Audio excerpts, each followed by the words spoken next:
सद्बुद्धि, सन्मार्ग और कार्य का संकल्प देना, अडिग रहे विश्वास तुम पर, ऐसा अंतः कर देना, मेरे हृदय में आने में तुम्हें कोई संकोच न हो। हे गुरुदेव, मुझे नज़रों से दूर कभी न होने देना। हे गुरुदेव, मुझे नज़रों से दूर कभी न होने देना। नमस्कार। गायत्री चिंतन धारा के इस सतत प्रवाह में आपका स्वागत है। मित्रों, आज मोक्ष या मुक्ति कौन चाहता है? क्या आपका लक्ष्य है इसी जन्म में मुझे मुक्ति चाहिए? अच्छा, दूसरा मुद्दा ले लेते हैं। क्या आप देवता बनना चाहते हैं? तो क्या कर रहे हैं आप देवता बनने के लिए? जिस गुरु से हम जुड़े हैं उन्होंने हमें जो कार्यक्रम दिया है उसका आधार है हम सुधरेंगे। आज हम इस नीरस जैसे लगने वाले विषय पर चर्चा करेंगे। ये बिल्कुल नीरस नहीं है और बहुत महत्वपूर्ण है। किसी को मोक्ष मिले न मिले, कोई देवता बने में या ना बने, लेकिन ये कार्यक्रम हमें एक बेहतर भविष्य जरूर देता है। आप गहराई से सोचेंगे कि गुरुदेव ने हमें दिया क्या है, तो जान लें उन्होंने हमें जीवन के प्रति एक क्रांतिकारी दृष्टिकोण दिया है। उन्होंने हमारी जड़ों को हिलाकर रख दिया है कि होश में आओ भाई, तुम वो नहीं हो जो तुम अपने आप को समझते हो। तुम वो नहीं हो जो तुम अपने आप को समझते हो। तुम केवल हाड़ मांस के जीवित पुतले भर नहीं हो, तुम जीवन देने वाले देवता हो। लेकिन कोई इस बात को पचा नहीं पाता, कोई नहीं पचा पाता। आज हम यही जानने का प्रयत्न करेंगे कि हम वो नहीं हैं जो हम अब तक अपने बारे में सोच रहे हैं और जो जैसा कर रहे हैं। तो सच का सामना करने के लिए तैयार हो जाइए। चलिए आज की बात शुरू करते हैं। आज कई अनोखे तथ्य खुलने वाले हैं, इसलिए आखिरी तक बने रहें, ध्यान से सुने। मित्रों, विचार क्रांति क्या है? जो भेड़ों में पल रहे शेर के बच्चे को ये आभास करा दे कि वो मामूली भेड़ नहीं है और वो वनराज सिंह है, ये है विचार क्रांति। अपने आप को भेड़ समझने वाला जो है सिंह की गर्जना कर दे, इसको विचार क्रांति कहते हैं। गुरुदेव हमें लगातार आत्म अनुभूति कराने का ही प्रयत्न करते रहते हैं। वो कहते हैं तुम सोचो तो सही, संकल्प लेकर काम तो करो। तुम वो सब कर सकते हो जो तुम्हें आज अपने लिए असंभव लगता है। तुम संकल्प लेके करो तो सही। वो कहते हैं तुमने कभी किसी जन्म में हमारे साथ काम किया है, तुम में वो प्रतिभा है, इसीलिए तुम्हारा चुनाव देव कार्य के लिए, युग निर्माण योजना के लिए किया गया है। गायत्री साधना हमें सबसे पहले यही तो बताती है कि तुम ये शरीर नहीं हो। जिसे तुम अपना शरीर या मैं मानते हो, वो तो केवल पुट्ठे के डब्बे जैसा है। और कीमत इस पुट्ठे के डब्बे की नहीं है, कीमत उसकी है जो इसके अंदर है।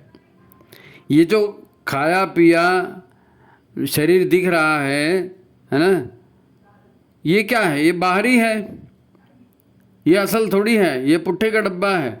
जैसे सीप होती है ना, सीप या शंख पानी में रहता है तो इनकी शेल बनी होती है कैल्शियम कार्बोनेट से, बड़ा पत्थर जैसे एकदम बाहर से बिल्कुल कड़ा होता है। तो क्या सीप वही है? नहीं, सीप वो नहीं है। सीप को जो जीव है ना, वो तो उसके अंदर रहता है। ऐसे ही ये जो मनुष्य का शरीर है, ये मनुष्य का शरीर हाड़ मांस का बना हुआ है, इसके अंदर हम रहते हैं, है नहीं? इसके अंदर हम रहते हैं। असल जीव तो भीतर है। वो बार बार हमसे यही कहते हैं कि ये कोश है। गुरुदेव क्या कहते हैं इसको? ये कोश है। कोश माने तिजोरी। कौन सी? शरीर हमारा एक तिजोरी है। ये शरीर जो दिखता है ये तुम्हारी तिजोरी है। तुम इतने इम्पॉर्टेंट हो कि भगवान ने तुम्हें एक के भीतर एक 5 तिजोरियों के भीतर सहेज कर रखा हुआ है। चाहे अध्यात्म की दृष्टिकोण से देखो या भौतिक विज्ञान की दृष्टि से। भौतिक विज्ञान की दृष्टि से भी देखो तो आप करोड़ों सूक्ष्म कोशिकाओं से ये शरीर बना है। करोड़ों सूक्ष्म कोशिकाओं से। हर कोशिका जीवंत है। अब मैं कहाँ हूँ इसमें? हर कोशिका जीवंत है ना। इसमें भी करोड़ों कोशिका रोज जन्म ले रही हैं, रोज मर रही हैं। यानी वही का वही है, ऐसा भी नहीं है।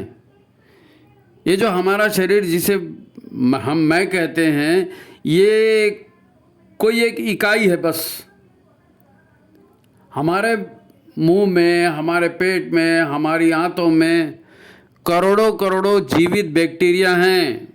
इन्हीं छोटे छोटे जीवाणुओं से, जीवित बैक्टीरियाओं के भरोसे ही तो हमारा शरीर अस्तित्व दिख रहा है, शरीर चल रहा है। हम लगातार ठोस, द्रव और वायु रूप ऊर्जाएं अपने भीतर लेते हैं। अन्न खाते हैं ना, पानी पीते हैं, श्वास लेते हैं, तो हम लगातार ठोस, द्रव और वायु रूप ऊर्जाएं भीतर ले रहे हैं और इतना ही सब बाहर भी निकालते रहते हैं। तो स्थायी क्या है? कोशिकाएं जी रही हैं, मर रही हैं, बाहर से आप पदार्थ ले रहे हो, शरीर से बाहर भी जा रहा है, फिर तुम हो क्या? फिर जब हर चीज़ बदल रही है तो तुम क्या हो फिर? है आध्यात्म इसी को नश्वर पंच तत्वों से बना एक शरीर या एक मशीन मानता है। फिर ये शरीर भी कोई अपने आप चलता है क्या? ये शरीर है, ये शरीर अपने आप चलता है? नहीं, ये शरीर अपने आप नहीं चलता। इसको चलाने वाला मन है, और मन भी क्या है? सूक्ष्म ऊर्जा और संस्कारों का संग्रह है। और मन भी फिर बुद्धि और अहंकार नाम के सॉफ्टवेयर से चलता है। तो ये स्थूल शरीर खाली दिख रहा है, बाकी तो सब सूक्ष्म ही सूक्ष्म इसके अंदर है नहीं? तो मन स्वयं भी अकेला नहीं चलता। मन कहाँ से चलता है? मन प्राण ऊर्जा से चलता है, तो प्राण ऊर्जा भी सूक्ष्म है। ये तीन तरह के, है ना, तीन तरह के से इस दृश्य शरीर को हम देखते हैं। स्थूल शरीर के रूप में, मन शरीर के रूप में और ऊर्जा शरीर के रूप में। तीन दायरे तो ये हो गए, तीन दायरे। दो शरीर और हैं, और ये दो शरीर जो है ना, ये विज्ञानमय और आनंदमय कोश, इसके नाम से इनको जाना जाता है। और ये विज्ञानमय आनंदमय कोश जो जितने इस शरीर में है ना, इससे ज़्यादा इनका संबंध ब्रह्मांडीय ऊर्जाओं से है। विज्ञानमय और आनंदमय कोश का संबंध ब्रह्मांडीय ऊर्जाओं से ज़्यादा है। अब शरीर में मैं नाम की स्थिति, स्थिर चीज़ क्या बची बताइए? स्थिर चीज़ क्या बची? इतनी कोशिकाएं हैं, इतने बैक्टीरिया हैं, सबका अपना जीवन है, सबका अपना अस्तित्व है, और हम कह रहे हैं कि मैं हूँ, मैं अकेला नहीं भाई, मैं इन सब का समूह हूँ। ये जो हमारा नाम है, हमारी जाति है, हमारी लिंग है, हम स्त्री हैं, पुरुष हैं, या अन्य जो भी हमारी पहचान है, ये सारी पहचान हमारी पहचान नहीं है। ये पहचान इस दृश्य शरीर की है। सारे रिश्ते, सारे नाते इस दृश्य शरीर के रहते तक ही है। जिस दिन ये शरीर कंडम हो जाएगा, कबाड़ हो जाएगा, हमारी चेतना किसी नए गर्भ के माध्यम से फिर कहीं नया शरीर मिल जाएगा, तो फिर ये नाम, ये जाति, ये लिंग, ये पहचान सब बदल जाएगा, पर हम वही रहेंगे। हम वही रहेंगे। ऊपर का डब्बा बदल गया, खोल बदल गया, हम वही हैं। हम क्या हैं? अहम तत्वमसि, सच्चिदानंदो हम। कुछ भी बोलो आप। क्या ये तुम्हारे गुरु ने नहीं कहा क्या यही तुम्हारे जीवन का आधार बन सका है क्या? नहीं बन सका। हम अपने आप को शरीर मानकर ही जी रहे हैं। हर जगह मेरा अहंकार, मेरी बात, मेरा सम्मान, मेरा फलाना, यही तो चल रहा है ना। नहीं, कहाँ जिए इस हिसाब से? आप कहेंगे ये सब ऊंची ऊंची बातें हैं, कौन सोचता है इतना? तो प्रश्न यही है कि असमर्थ, रोगी, असहाय और दुखी, ये कौन है? कौन असमर्थ है, कौन दुखी है, कौन असहाय है? भाई ऐसा सोचो, आप घर से बढ़िया नहा धोकर नए कपड़े पहनकर निकले, है ना? घर से बढ़िया नहा धोकर नए कपड़े पहनकर, फिर कीचड़ से गुजरे, फिर मिट्टी में लोट लगा ली, फिर कटीली झाड़ियों में फंस गए, कांटे चुभ गए पूरे शरीर में, और फिर गंदगी से गुजरना पड़ा, वो गंदगी भी शरीर में लग गई, और शाम तक लहू लुहान, बिखरे बाल, फटे कपड़े हैं, चेहरा समझ में नहीं आने वाला, अभी जो गंदगी लगी है उसकी बास आ रही है, वो अलग। अब हम गुरु जी के पास आ गए, प्रभु आपकी शरण में ले लो, प्रभु दया कर दो, हे माता जी दया कर दो, हे गायत्री माता दया कर दो, महाकाल कृपा कर दो। तो उन्होंने कृपा कर दी, दीक्षा दे दी, और फिर कहा ज्ञान गंगा नहा ले, ज्ञान गंगा नहा ले, गायत्री दी ना, वो एक गीत है ना हमारे, ज्ञान गंगा नहा ले मन मेरे, ज्ञान गंगा नहा ले मन मेरे, धन्य जीवन बना ले मन मेरे, धन्य जीवन बना ले मन मेरे, ज्ञान गंगा नहा। ये गीत गाते हैं, खैर गीत गाने का समय नहीं है, लेकिन सवाल ये है कि दुनिया भर से थके हारे बीमारे लुटे पटे परेशान होकर हम गुरुजी के पास आए, गुरुजी ने गायत्री दिया, ज्ञान गंगा दी, तो ज्ञान गंगा दी तो उसके हिसाब से चलेगा कौन, हम ही को चलना है ना। तो फिर ये तरीका है दुखों से मुक्ति पाने का, भाग्य को सुधारने का। इसी को कहते हैं हम सुधरेंगे तो भविष्य सुधरेगा। तो कहते हैं हम सुधरेंगे युग सुधरेगा, लेकिन आप ये मान के चलो युग से हमको कोई लेना देना नहीं, तो अपना भविष्य, तो हम सुधरेंगे तो अपना भविष्य भी सुधरेगा भाई। गायत्री को मन में धारण करना क्या है, गायत्री को मन में धारण करना क्या है? जाप तो सब भगाभग करते हैं, अरे भाई दिखाने के लिए नहीं करना है, नियम है इसलिए नहीं करना है। गायत्री का जाप इसलिए करना है, धियो यो न प्रचोदयात् की प्रार्थना है। ये क्या है? यही तो है ज्ञान गंगा। गायत्री उतर जाए अंदर में, बुद्धि परिष्कृत हो जाए, शुद्ध हो जाए, तो धन्य जीवन बनेगा। गुरुदेव ने 5 कोशी साधना को ही करने का हमें आदेश दिया है। गुरु का आदेश क्या है हमारे लिए? मनुष्य देवता बने, अच्छे बन जाओ और अपना सुधार, संसार की सबसे बड़ी सेवा, ये जितनी सारी बातें बोली गई, इसका आधार क्या है, बेस क्या है? गायत्री की पंचकोशी साधना। तो दुखद परिणाम, अपमानजनक स्थितियां, दरिद्रता, रोग, फिर ये सब क्या है? ये इन 5 कोशों में एकत्रित की गई वो गंदगी है जिसने हमारा जीवन नरक बना दिया है। इन 5 कोशों की साधना क्यों करनी है? यही दुख तकलीफ मिटाने के लिए। दुखद परिणाम, अपमानजनक स्थितियां, दरिद्रता, रोग, इनके कारण इनमें छिपे हुए हैं, इन 5 कोशों में। इसलिए इन 5 कोशों की साधना करनी है, इन्हें स्वच्छ करना है नहीं? इन 5 कोशों में जो गंदगी एकत्रित की गई है, जिसने हमारा जीवन नरक बना के रख दिया है, तो छोड़ दो ना ये गंदगी। उन्होंने तो हर यज्ञ में यही कहा, देव दक्षिणा के रूप में, भाई एक एक बुराई आप छोड़ते जाओ।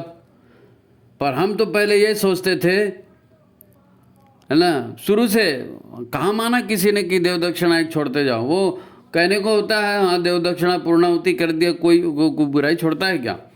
छोड़ना चाहिए, लेकिन छोड़ता नहीं है। हम इतने साल से देख रहे हैं, बचपन से देख रहे हैं। पहले बोले कि 21वीं सदी आ गई, अब सतयुग में जाएंगे हम। फिर कहा 2011 आ गया, गुरुदेव की जन्म शताब्दी आ गई, अब सतयुग में जाएंगे हम।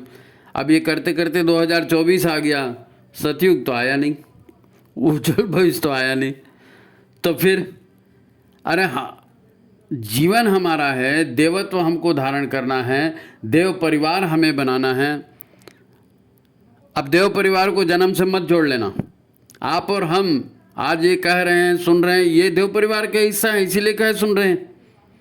इसको जन्म से जोड़ दोगे, फिर वही चालू हो जाएगा, पति पत्नी, बेटा बेटी, हाय मोर बेटा, हाय मेरी बेटी, है ना, मेरा घर मेरी संपत्ति। तो देव परिवार जो बोल रहे हैं, ये देवताओं का ग्रुप, देवताओं का समूह, लाल मशाल, है नहीं?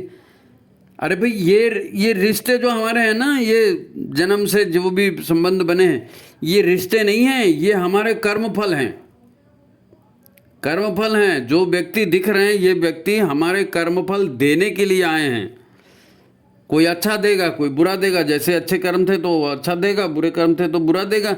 फिर बोलते हैं हमारे जो है वो पति ने ऐसा नहीं किया और पत्नी ने ऐसा नहीं किया और बेटे ने और बहू ने ऐसा नहीं किया, वो नहीं किया। वो तुम्हारा कोई कुछ नहीं है भैया, ये तुम्हारे ही कर्मफल है जो वापिस आए हैं, है नहीं? तो ये तो पुराना लेन देन है। गुरु तो अब बनाया ना हमने। तो आप बोले कि अब हमने तो जाप कर रहे हैं, हम तो ये भी कर रहे हैं, तो कोई फर्क नहीं पड़ा। तो गुरु तो अभी बनाए हो, जाप तो अभी शुरू कर रहे हो। ये रिश्ते तो पहले के कर्मफल हैं तुम्हारे। अब नए बेहतर कर्म करेंगे, नई ऊर्जाएं संग्रहित करेंगे, तो पर भविष्य भी अच्छा होगा। है नहीं। देव परिवार के बाद धरती को स्वर्ग बनाना है, हरा भरा शस्य श्यामल बनाना है, ये सारे काम है ना हमको करने हैं। अब हम कहते हैं कि पहले हमारी झंझटें छूटे, अब मैं समय कहाँ से निकालूं मिशन के काम के लिए या जॉब के लिए, मेरे को समय ही नहीं मिलता। अरे भाई, एक तनख्वाह में घर नहीं चलता तो डबल ड्यूटी करते हो कि नहीं करते? एक तनख्वाह में घर नहीं चलता, डबल ड्यूटी करते हो कि नहीं? तो ठीक है, आज मुसीबत में हो, परेशानी में हो, तो उन मुसीबत परेशानियों को झेलते हुए डबल ड्यूटी करो, करो डबल ड्यूटी।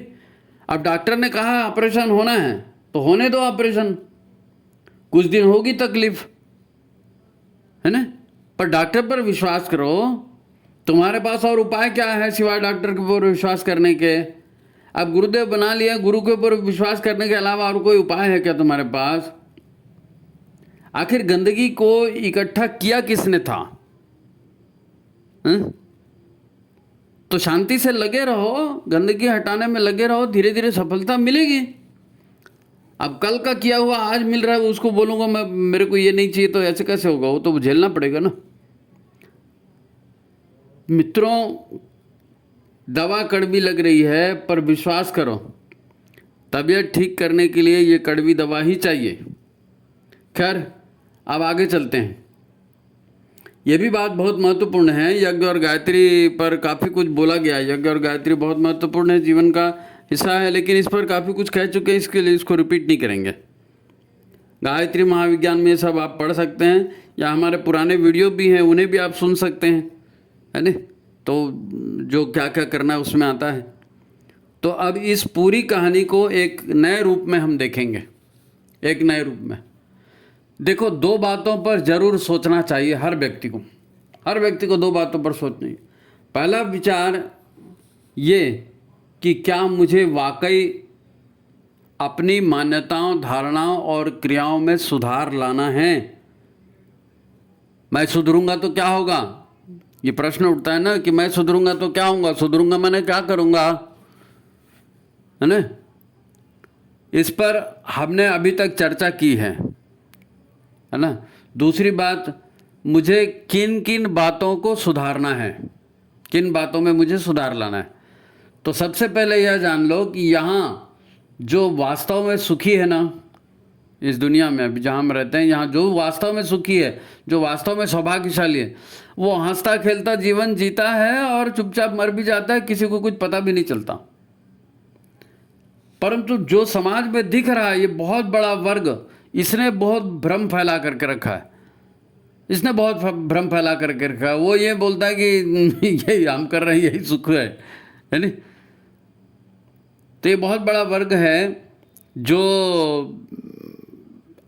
हमेशा कुछ न कुछ प्रदर्शन में लगा रहता है नहीं।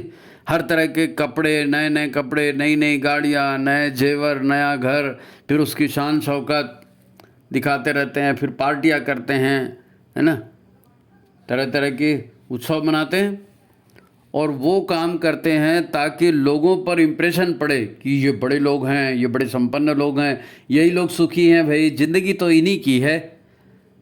यानी हमारी साइकोलॉजी को बदल रहे हैं वो। परंतु इन पर सबसे ज़्यादा कर्जा होता है, सबसे ज़्यादा बीमारियां इन्हीं के पास होती हैं, कोर्ट केसेस सबसे ज़्यादा इन्हीं पर होते हैं, और भी बहुत कुछ होता है, वो सब आप जानते हो पैसे वालों के साथ क्या क्या होता है। अब ये चमक दमक दिखाते हैं तो दिखाते हैं भाई, है नहीं, चमक दमक है तो दिखा रहे हैं, लेकिन दर्द दिखाते हैं क्या? सब अपना दर्द छुपा लेते हैं और वो किसी को नज़र भी नहीं आता। ये खाली चमक दमक नज़र आती जाती, किसी को नज़र नहीं आता, पर भुगतना तो पड़ेगा, गलत काम करोगे तो, है नहीं। अब इन दो तरह की परिस्थितियां हैं, इन दो तरह की परिस्थितियों में हमको निर्णय लेना है। मतलब क्या? दो परिस्थितियां कौन सी? पहली बात यह कि क्या मुझको सुधरना है क्या, और सुधरना है माने क्या करना है। और दूसरी बात, ये जो अच्छा भविष्य बनेगा मतलब क्या होगा, सौभाग्य बनेगा, सुधरेगा मतलब क्या होगा, है नहीं। तो अभी इन दो तरह की परिस्थितियों में हमको निर्णय लेने के पहले कुछ और महत्वपूर्ण बातें हैं जिनको जान लेना चाहिए। अच्छा, सभी लोग दुख होते हैं, सभी लोग परेशान होते हैं। अब आप मेरे को ये बताइए कि दुखों की उच्चतम सीमा क्या होती है? दुखों की उच्चतम सीमा क्या होती है? हम शरीर के रहते ही दुखी होते हैं, ऐसा लगता है? नहीं, शरीर के नहीं रहने पर भी हम दुखी होते हैं और बहुत ज़्यादा दुखी होते हैं। भूत प्रेतों की पूरी योनि उन दुखी और त्रस्त, भोगों के इच्छुक, अन्य कामनाओं की पूर्ति के इच्छुक ऐसे लोगों से ही बनी हैं जिनके पास कभी मानव शरीर था, पर अब वो नहीं है। पहले वो मानव शरीर में ही थे, तुम्हारे हमारे जैसे ही जीते थे, लेकिन अब वो शरीर खो चुका है और शरीर खोने के बाद भी अब जो है उनकी जो कामनाएं हैं वो पूरी नहीं हो रही हैं, इच्छाएं पूरी नहीं हो रही हैं, और वो रो रहे हैं और चिल्ला रहे हैं और भुगत रहे हैं और उसको सुनने वाला कोई नहीं है। और बड़े बड़े लोग हैं इनमें, कई राष्ट्रपति हैं, कई मंत्री हैं, कई धन्ना सेठ हैं, कई बड़े बड़े कलाकार, खिलाड़ी, सब बन रहे हैं भूत प्रेत। शरीर तो छूटेगा, वो तो ईश्वर के नियम से मिला है, ईश्वर के नियम से जाएगा, लेकिन आपकी कामनाएं पूरी नहीं हो रही हैं तो मन तो है, मन ने बना दिया, चल बेटा वही चाहिए तेरे को, तो शरीर तो मिलेगा नहीं, अब भुगत बिना शरीर के, है नहीं। आपने वो प्रसंग पढ़ा होगा जब गुरुदेव ने मथुरा में अखंड ज्योति का बड़ा कार्यालय लिया ना, बड़ा भवन खरीदा, तो उसमें कुछ अशरीरी मनुष्य भी रहते थे। अब जिसने भी वो मकान बेचा उसको मालूम था कि इसमें भूत ऊत रहता है, उसने सस्ते में बेच दिया। अब गुरुदेव ने उसको खरीद लिया, है नहीं, अखंड ज्योति कार्यालय के लिए। तो वो जो अशरीरी मनुष्य थे उनको पसंद नहीं था कि इस घर में कोई और आदमी रहे, तो उन्होंने उपद्रव शुरू कर दिया उस बिल्डिंग में, अखंड ज्योति कार्यालय में। सच्ची कहानी है ये।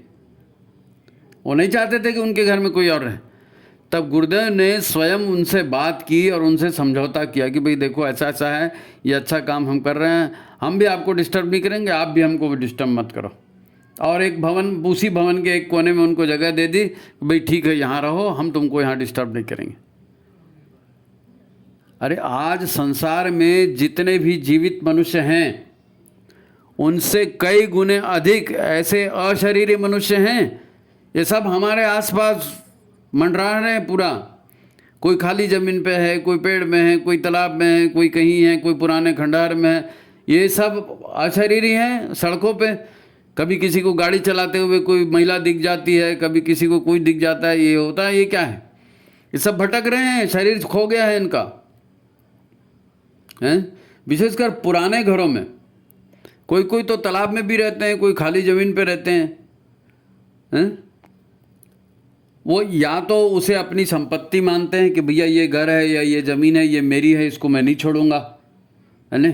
या फिर किसी का इंतज़ार कर रहे हैं कि कोई आएगा, कोई हमको ऐसा करेगा, कोई हमको वैसा करेगा, हमारा ये काम करेगा। अच्छा, ये खाली दुष्ट नहीं है, ये इसमें सज्जन भी होते हैं जो अशरीरी जो लोग रह रहे हैं उसमें, पर इनकी संख्या जीवित इंसानों से कहीं ज़्यादा है, बहुत ज़्यादा है। अब सज्जन भी हैं तो भी उनकी भी कोई तीव्र कामना रही होगी, अधूरी इच्छा रही होगी, तो आज बिना उसके रह रहे। आप भूमि पूजन कराते हैं ना, भूमि पूजन कराते हैं, वास्तु पूजन कराते हैं, तीर्थ क्षेत्रों में जाते हैं तो जल चढ़ाते हैं, है नहीं। पूरा पितर पक्ष इन अशरीरी मनुष्यों के लिए ही तो है, पूरा पितर पक्ष इन अशरीरी मनुष्यों के लिए। ये बातें कोई डराने के लिए नहीं कह रहे हैं कि आज भूत प्रेत की बात शुरू कर दी। नहीं, भूत प्रेत की बात शुरू नहीं करें। बात यह है हम सुधरेंगे। हम सुधरेंगे माने क्या करेंगे, हमको सुधरना है कि नहीं सुधरना है, उसके लिए बात चल रही। तो ज़िंदगी को समझना तो पड़ेगा ना, क्या हमारी ज़िंदगी शुरू कहाँ से होती है, गुजरती कहाँ से, इसका अंत कहाँ से। अब आपको अच्छा करना है तो ये समझना पड़ेगा खतरा कहाँ है। तो ये बातें कोई डराने के लिए नहीं कह रहे हैं भाई। शरीर तो 5 तत्वों का, ऊर्जाओं का ही खेल है ना। कल शरीर नहीं रहेगा पर हम तो रहेंगे ना। तो भविष्य की प्लानिंग करते समय जीवन के इस पक्ष को भी ध्यान में रखना है, इस पक्ष को भी ध्यान रखना है। कहीं ऐसा नहीं कि हमको जाना पड़ जाए उनमें। ये जो अशरीरी लोग हैं ये सबसे ज़्यादा दुखी होते हैं, सबसे ज़्यादा दुखी। हम तो शरीर रहते हुए दुखी रहते हैं, लेकिन हमारे से ज़्यादा वो दुखी रहते हैं, क्योंकि इनके लिए न कोई न्याय करने वाला है, न इनके लिए कोई पुलिस है, न इनका कोई रोना धोना सुनने वाला है। कोई कितना भी रोए चिल्लाए, इनका कोई फर्क नहीं पड़ता। पर दिक्कत ये है कि इन्हें शरीर की तीव्र चाह होती है। अब शरीर इनके पास है नहीं, कामना इनके पास है, तो ये क्या करेंगे, दूसरे के शरीर में कब्जा करने की कोशिश करेंगे, है नहीं। ये हमारे घर को, हमारे शरीर को उनको माध्यम बनाकर अपनी मनमानी करने का प्रयत्न करते रहते हैं। अगर हम अपनी सोच, अपना खान पान, अपना रहन सहन और अपना स्वास्थ्य आदि ठीक नहीं रखेंगे तो बहुत संभावना यही होती है कि ये जो दुष्ट आत्माएं होती हैं ये ऐसे ही लोगों को पकड़ती हैं जो गंदे विचार करते हैं, जिनका खान पान भ्रष्ट रहता है, आचरण ठीक नहीं रहता, स्वास्थ्य भी ठीक नहीं रहता, जो कमज़ोर मानसिकता के, इन्हीं को तो वो पकड़ते हैं। क्योंकि शरीर इनको चाहिए, उनको तो शरीर तो है इनके पास, लेकिन दम नहीं है, प्राण नहीं है, तो चलो पकड़ो इसी को, है नहीं। अपनी कामनाएं अपने आपके शरीर के माध्यम से वो कामनाएं पूरी कर लेंगे, क्या भरोसा भाई। हमारे लिए प्लस पॉइंट ये है कि इन अशरीरी मनुष्यों में अच्छे लोग भी होते हैं, अशरीरी मनुष्यों में, वो भी हमारे आसपास रहते हैं। ये आपके दिमाग में अच्छे विचार डालकर, अच्छे सुझाव देकर आपकी मदद करते हैं। गुरुदेव ने इस पर पूरी पुस्तक लिखी है, पीतर हमारे अदृश्य सहायक, नाम सुना है, पीतर हमारे अदृश्य सहायक। वो इन्हीं अच्छे आत्माओं के माध्यम से लिखा जो हमारा भला चाहते हैं, हमारा भला करना चाहते हैं, जो सच्चिंतन सद्व्यवहार करना चाहते हैं, वो भी देखते हैं। इनकी सफलता की, इन्होंने जो इंसानों को सफलता दी है उसकी अनेक कहानियां हैं जो इन अशरीरी लोगों की मदद से बनी है। उन्होंने किसी को वैज्ञानिक बना दिया, किसी को डॉक्टर बना दिया, किसी को कुछ बना दिया। ये खुद बनना चाहते थे, नहीं बन पाए, दूसरा जो उनको अच्छा दिखा उन्होंने उनको बनाने में मदद कर दी। अरे भाई ये संसार है ना, ये संसार की बात है ना, संसार की बात शरीरधारी मनुष्य की हो या अशरीरधारी मनुष्य की हो, दुष्ट शक्तियों की हो या देव शक्तियों की बात हो, हम इन सब के बीच रहते हैं। हम मनुष्य हैं, शरीरधारी मनुष्य हैं, तो अनेक अशरीरधारी मनुष्यों के बीच में हम रहते हैं। उसमें देव शक्ति वाले भी हैं, असुर शक्ति वाले भी हैं।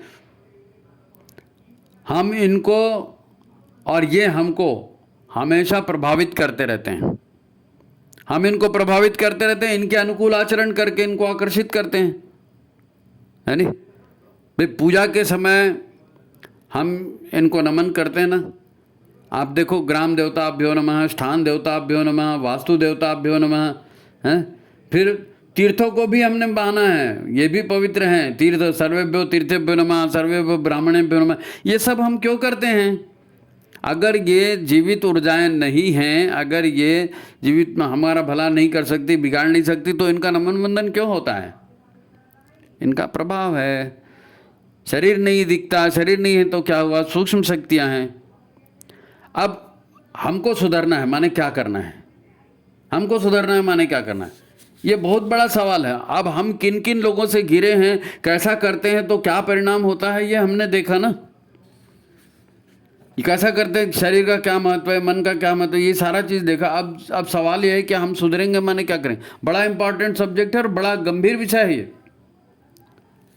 अच्छा, आप एक बुरा विचार करो, एक बुरा विचार मन में लाओ और कोई भड़काऊ काम करो, करके देखो, सारी दुष्ट अशरीरी ताकतें तुरंत आपकी ओर आकर्षित हो जाएंगी। और वो तो देखते ही रहते हैं कि कौन बुरा दुश्चिंतन कर रहा है और कौन मांस खा रहा है और कौन शराब पी रहा है। वो उसके माध्यम से अपना सुख भोगने के लिए हमेशा लालायित रहते हैं।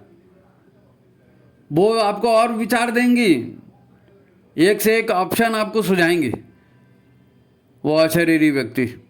अब चूंकि हम इनको देख नहीं पाते तो हमको पता ही नहीं चलता कि ये सुझाव कौन दे रहा है। हमको लगता है कि हमारे दिमाग में क्या बढ़िया आइडिया आ गया। अरे बढ़िया आइडिया आया नहीं, वो दुष्ट ताकतें, तुमने दुष्ट विचार किया तो दुष्ट ताकतें तुम्हारे चारों ओर आ गए, वो दे रही है तुमको सुझाव, है नहीं। उसको हम अपना विचार मान के काम कर रहे हैं। फिर दुष्टता के विचार हैं और संस्कार चक्रवृद्धि दर से बढ़ते हैं, चक्रवृद्धि दर से।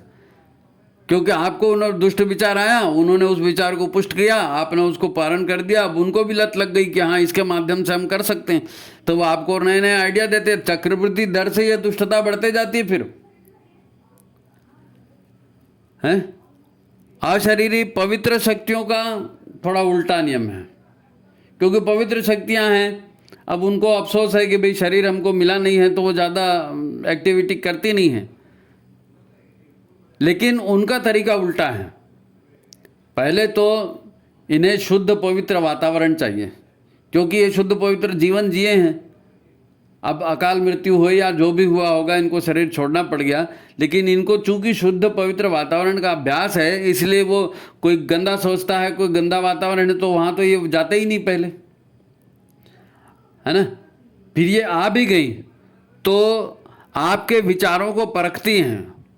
अच्छी जो अशरीरी जो प्राणी है वो अगर आपके आसपास आ जाएं तो वो आपका ट्रायल भी लेती हैं कि एक बार सोचा है, ठीक है, ये बार बार ऐसे सोचता है कि नहीं, अगर ये वाकई अच्छा है तो चलो इसकी मदद करेंगे। तो एक बार में वो नहीं, वो ट्रायल लेती हैं कई बार। और जब आप कोई अच्छा विचार या अच्छा संकल्प लेते हैं तो ये भी सहयोग करती हैं, उनको भी अच्छा लगता है अच्छा काम हो जाए और हमारा काम उसमें, अच्छे काम में हमारी भी सहभागिता हो जाए तो उनको भी खुशी होती है। सभी देव शक्तियाँ अच्छे संकल्प कर लें, आप पूरा करने में आपको सहयोग करेंगे। स्वयं गुरुदेव सहयोग करेंगे सद्विचार और सत्कर्मों के लिए, और आकर्षित होती हैं सारी शक्तियाँ। तो फिर मतलब क्या समझे? देखो, बात बहुत बड़ी है पर हमारे पास समय बहुत कम है। शरीर का बड़ा महत्व है, सब हमारे शरीर पर ही कब्जा करना चाहते हैं, सब शरीर पर ही कब्जा करना चाहते हैं। भाई शुभ कर्मों से देव दुर्लभ शरीर हमको मिल गया, तो ये याद रखना पड़ेगा कि ये शरीर भी अधिक देर तक रहने वाला नहीं है, ये शरीर भी अधिक देर तक रहने वाला नहीं है। इसलिए शुद्ध पवित्र आचरण करो, सत्कर्म करो और अपने पास पॉजिटिव ऊर्जाओं को बढ़ाओ। जितनी नकारात्मक विचार करेंगे, जितने नकारात्मक कार्य करेंगे तो दुष्ट शक्तियाँ, है नी, इसको और तीव्र बना देंगी, और तीव्र बना देंगी। तो मज़ा तो आएगा, इंद्रिय भोग तो होगा ना, दादागिरी तो दिखा दोगे, लेकिन इसके परिणाम बहुत भयंकर होते हैं, है नी। गलत काम करेंगे तो उसका परिणाम फिर होता है, भोग होंगे, रोग होंगे, फिर लड़ाई झगड़ा होगा, शोक होगा, पतन की परिस्थितियाँ आएंगी, है, और फिर उसी में जूझते रहेंगे, उसी में जूझते रहेंगे। शरीर की ताकत कम हो जाती है, मन की वासनाएं कम नहीं होती। ये खा लूँ, वो पी लूँ, ये कर दूँ, वो कर दूँ, ये भोग अभी भी बचा है, हाँ अभी नहीं मरते, हे भगवान क्या हो गया अतिरिक्त इच्छाएं वासनाएं चालू हो जाएगा क्रम। मर भी जाओगे तो अतिरिक्त वासनाएं कम होने वाली नहीं है, वो फिर जाना पड़ेगा फिर अशरीरी योनि में। जब ये कहा जाता है कि हम सुधरेंगे तो फिर उसका तरीका क्या है? पहली बात तो यह है, जैसे मैंने कहा ना बचपन में, कि लोग कहते थे हम सुधरेंगे, युग सुधरेगा, तो हम बोलते सुधर जाओ ना भाई, किसने रोका तुमको? सुधर जाओ, तुम सुधर जाओगे और अच्छा युग आ जाएगा तो चलो भी फिर हम भी सुधर जाएंगे। ये पहले ऐसे सोचते थे, है नहीं? लेकिन बात तो सही है। जब ये कहा जाता है कि हम सुधरेंगे तो हमको मालूम होना चाहिए कि ये जो बुरे परिणाम हैं, इनसे बचने के लिए आपके पास और क्या उपाय है? तो इनसे बचने के लिए एक ही उपाय है कि जो गुरुदेव ने कहा है, जो धर्म की व्याख्या है, जो धर्म का आदेश है, उसके हिसाब से चलना, है नहीं? तो जब ये कहा जाता है कि हम सुधरेंगे तो फिर उसका तरीका गुरुदेव ने हमको बताया है। गुरुदेव ने क्या कहा है, कैसे जीना है? हम ईश्वर को सर्वव्यापी और न्यायकारी मानकर उसके अनुशासन को जीवन में उतारेंगे। ये कहा ना गुरुदेव ने। हमारा युग निर्माण सत्संकल्प कैसे जीना है? हाँ, सुधरना है माने क्या करना है? सुधरना है मतलब अब भाई भगवान ने दुनिया बनाई ना, और भगवान सर्वत्र व्याप्त है, वो सबको देखने वाला है, न्यायकारी है नहीं? और उसी की चलती है, उसी की इच्छा से, विधि के विधान से ही तो हमारा जन्म हुआ है ना। तो मैं ज़्यादा नहीं करना है, अपने अहंकार को ज़्यादा नहीं बढ़ाना है, ईश्वर को सर्वव्यापी और न्यायकारी मानकर तब हमको जीना है उसके अनुशासन में, और उसके अनुशासन को जीवन में उतारना है, उसके हिसाब से हमको जीना है। शरीर को भगवान का मंदिर समझकर, अब शरीर को भगवान का मंदिर मतलब वहाँ घंटी बजाने कोई जाएगा, पैर पड़ने जाएगा, ऐसा नहीं है भाई। हमारे शरीर में ईश्वर का अंश है ना, तो हमको याद रहता है क्या? हमको तो याद ही नहीं रहता ना। हमको तो मैं याद रहता है, मेरी डिग्री, मेरा पैसा, मेरा घर, मेरी पत्नी, मेरा पति, मेरे बच्चे। इतने लोगों से बात होती है, सब इसी बात पर रोते रहते हैं, मेरा पति, मेरी बच्चे, मेरे। अरे ये सब तुम्हारे कर्म फल हैं भाई, अच्छे हैं तो अच्छे हैं, तुम्हारी तकदीर अच्छी है, और अच्छे नहीं है तो भी तुम्हारी तकदीर है। अच्छे हैं तो भी तुम्हारी तकदीर है। तो ईश्वर के अनुशासन में जीने की हम बात कर रहे थे, है ना। शरीर को भगवान का मंदिर समझकर उल्टा सीधा खाना नहीं, उल्टा सीधा बोलना नहीं, उल्टे सीधी जगह में जाना नहीं। उल्टे सीधे में जाओगे तो उस तरह की आत्माएं फिर आएंगी, और उस तरह की आत्माएं आएंगी तो उस तरह के फिर आपको प्रेरणा देंगी, फिर आप फंस गए उनके झांसे में। तो हम सुधरेंगे, संकल्प ले लेना से कुछ नहीं होता। संकल्प लेने के बाद आपको सावधानी से उस मार्ग पर चलना है। नहीं साहब, हमने दीक्षा ली थी और वहाँ हमने उस यज्ञ में संकल्प लिया था। तो आपने दीक्षा ली, अच्छी बात है, आपने संकल्प भी अच्छी बात है, लेकिन चल कहाँ रहे हो आप? अगर उस राह पर नहीं चल रहे हो, शरीर को भगवान का मंदिर नहीं समझ रहे हो, और मनमाने ढंग से अपना ऐशगाह बना लिया अपने मन को, तो फिर आरोग्य तो मिलेगा नहीं। आरोग्य मिलता है आत्म संयम से। शरीर को भगवान का मंदिर समझकर आत्म संयम और नियमितता द्वारा। नहीं साहब आज प्राणायाम कर लिया, नहीं साहब आज जाप कर लिया, तो एक दिन जाप करने से, एक दिन प्राणायाम करने से, एक दिन आसन करने से कुछ नहीं है। आपको नियमित करना है, उसका स्वभाव, उसको जो है अपने स्वभाव का अंग बनाना है।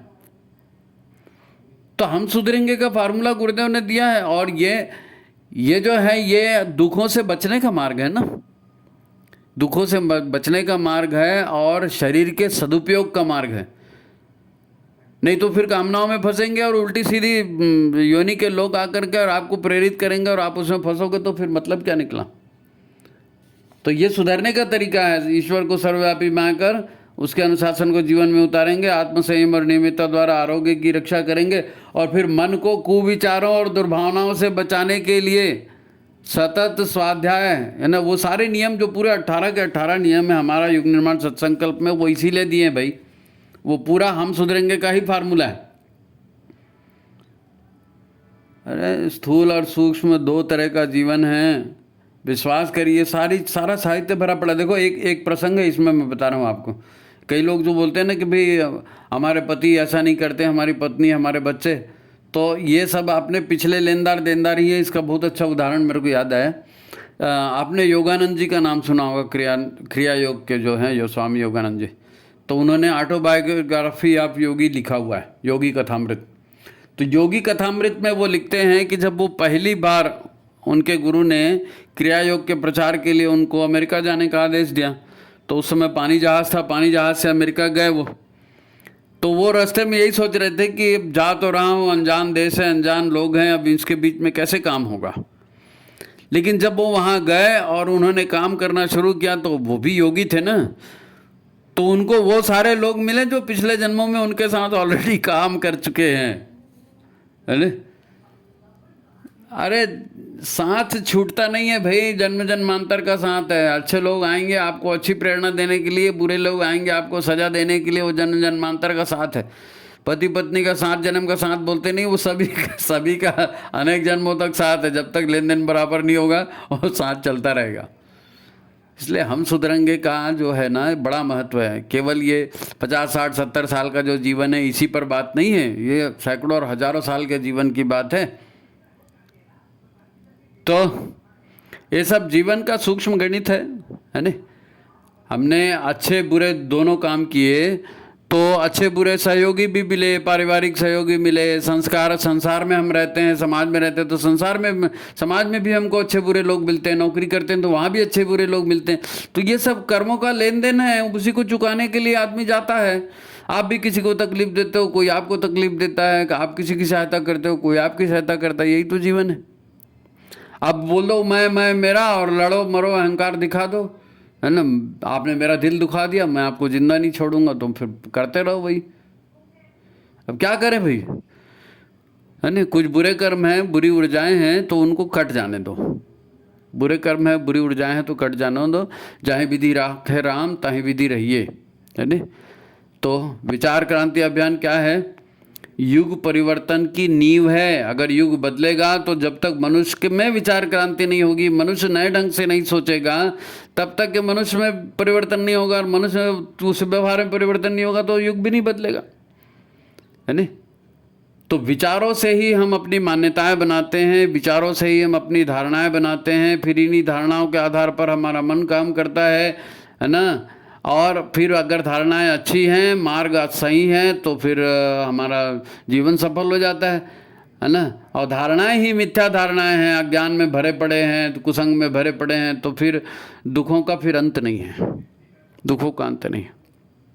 इसके लिए जिनकी प्रज्ञा जागृत होती है, जो केवल मान्यता और धारणाओं के आधार पर जी रहे हैं, वो विवेक बुद्धि से संयम जागृत नहीं कर सकेंगे, क्योंकि भावनाओं के आधार पर जी रहे हैं, वहाँ विवेक बुद्धि का कोई काम नहीं है ना। और विवेक बुद्धि जो जागृत करेंगे, साधना इसमें रहेंगे, तो खैर ये सब अपन साधना वाले प्रसंग में और उसमें दे चुके हैं। तो हम सुधरेंगे का ये मोटा मोटी फार्मूला है, ये आपको इसमें बताया। अंत में कहना यही है कि गुरुदेव के विचारों पर मनन करो भाई। खाली किताब पढ़ लिए, खाली अखंड ज्योति पढ़ लिए, उससे बात नहीं होता। उनके विचारों पर मनन करो, और वो जीवन व्यवहार में कैसे उतरते हैं, उनके उतरने पर क्या होता है, जरा कल्पना तो करो, है नी। गुरु हमारे हैं, हमारे मार्गदर्शक हैं। स्वयं उन्होंने कहा है, आत्म सुधार संसार की सबसे बड़ी सेवा है नी। आत्म सुधार करेंगे तो मोक्ष भी मिलेगा, मुक्ति भी मिलेगी, सब हो जाएगा। तो चलो ठीक है, ये आज का विषय हुआ। उम्मीद है आपको अच्छा लगा होगा। लाइक करिए, शेयर करिए, और भी लोगों को इसको भेजिए। और लोग कमेंट करते हैं, जो कुछ बोलना चाहते हैं या कुछ करना चाहते हो, बेटर ये है कि आप व्हाट्सअप किया करो। तो व्हाट्सअप आप करोगे तो क्या होगा, उसमें आपका नंबर आएगा, और फिर हम आपको रेगुलर वीडियो भेजेंगे। फिर कई लोगों को वीडियो मिलते भी नहीं ना यूट्यूब से, तो रेगुलर वीडियो हम यहीं से आपकी व्यवस्था कर देंगे भेजने की। तो आप व्हाट्सअप करिए। तो ठीक है, आज की बात समाप्त। सभी को प्रणाम, नमस्कार।